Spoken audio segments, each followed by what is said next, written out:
سے شروع کر رہا ہوں کہ آپ دیکھیں کہ اللہ نے کاروان ہدایت کا جو سلسلہ جناب آدم سے شروع کیا اور جناب آدم سے ہوتا ہوتا یہ ہدایت کا سلسلہ انبیاء اولو العزم سے ہوتا ہوا جناب موسیٰ و جناب عیسیٰ و جناب ابراہیم یہ سارے انبیاء سے ہوتا ہوا ہمارے آخری نبی پر آیا. آخری نبی کے بعد یہ سلسلہ امامت میں منتقل ہوا اور ہوتے ہوتے یہ سلسلہ حضرت حجت تک آیا اور حضرت حجت کی غیبت میں مراجع اعظام نے امام کی زیر سرپرستی ذمہ داری کو انجام دینا شروع کیا اور آج بھی جاری و ساری ہے.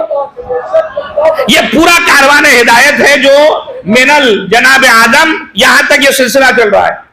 اور آپ اس کاروان ہدایت کی جو سب سے اہم ترین چیز ہے اس پر توجہ دیجئے کہ اللہ نے ہادی کا انتظام اس وقت کیا ہے جب کوئی ہدایت لینے والا نہیں ہے اور اس وقت بھی رکھے گا جب سارے ہدایت لینے والے چلے جائیں گے.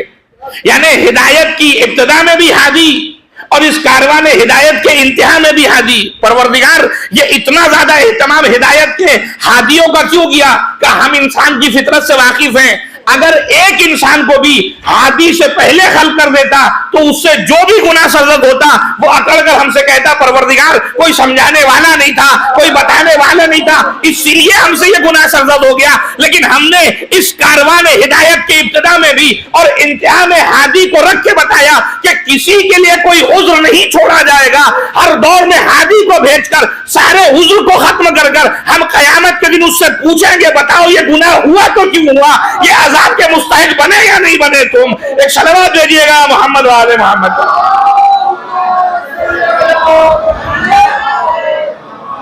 لہذا یہ سلسلہ اللہ نے رکھا اور یہی وجہ ہے کہ آپ روایتیں دیکھیں کہ روایت کیا کہ لولا الحجہ لساخت الارض باہلھا, اگر حجت خدا نہ ہو تو یہ زمین اپنے اہل کے ساتھ دفن ہو جائے, ختم ہو جائے.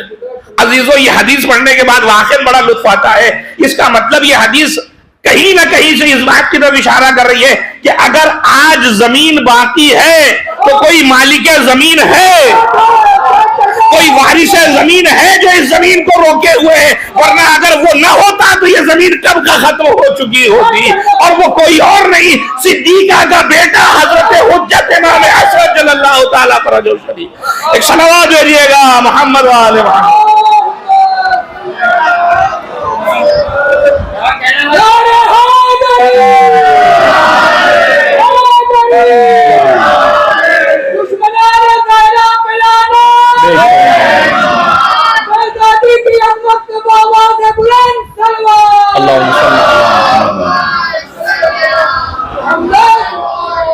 یہی وجہ ہے کہ آپ اٹھا کر دیکھیں قرآن مجید نے جب ہدایت کی بات کی ہے تو قرآن نے کسی کو چھوڑا نہیں ہے.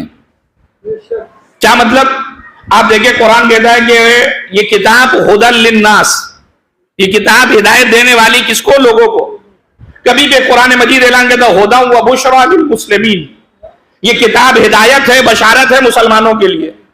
کہیں پہ قرآن کہتا ہے ہدی و بشری للمؤمنین, یہ کتاب ہدایت اور بشارت ہے مومنین کے لیے.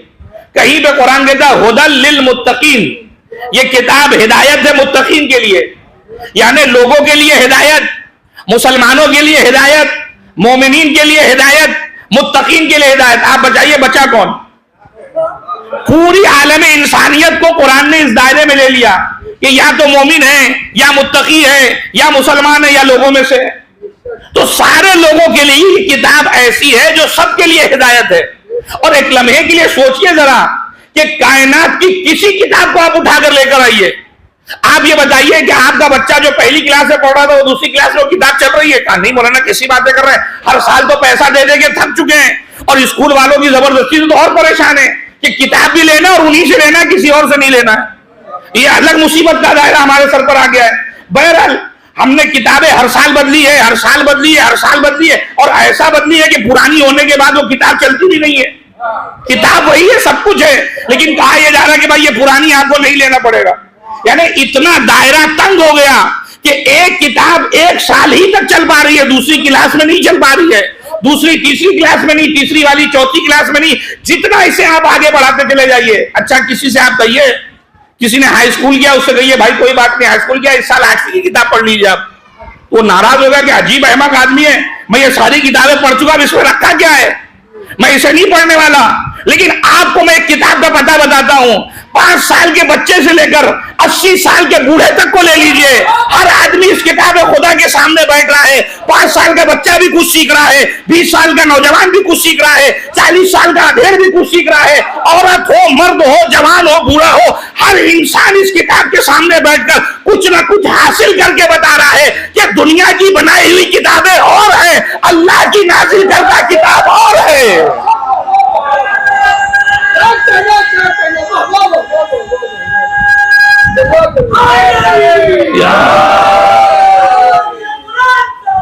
اللہم صلی اللہ علیہ وسلم۔ تم کتنی ہی ترقی کر جاؤ لیکن اس کتاب خدا کا مقابلہ نہیں کر سکتے۔ اب سمجھے کہ آپ آئے دن یہ کیوں سنتے ہیں؟ کسی نے قرآن پہ حملہ کر دیا، کسی نے کہا قرآن کی آیتوں کو نکال دو، کسی نے کہا قرآن کو جلا دو، کوئی حرکت بھی کرتا جا رہا ہے۔ عزیزو یہ ساری حرکتیں کیوں بتا رہی ہے؟ کیونکہ ان کا عمل بتا رہا ہے کہ آج بھی بقیہ کتابوں کے مقابلے میں سب سے زیادہ جو کتاب مؤثر ہے وہ قرآن مجید ہے۔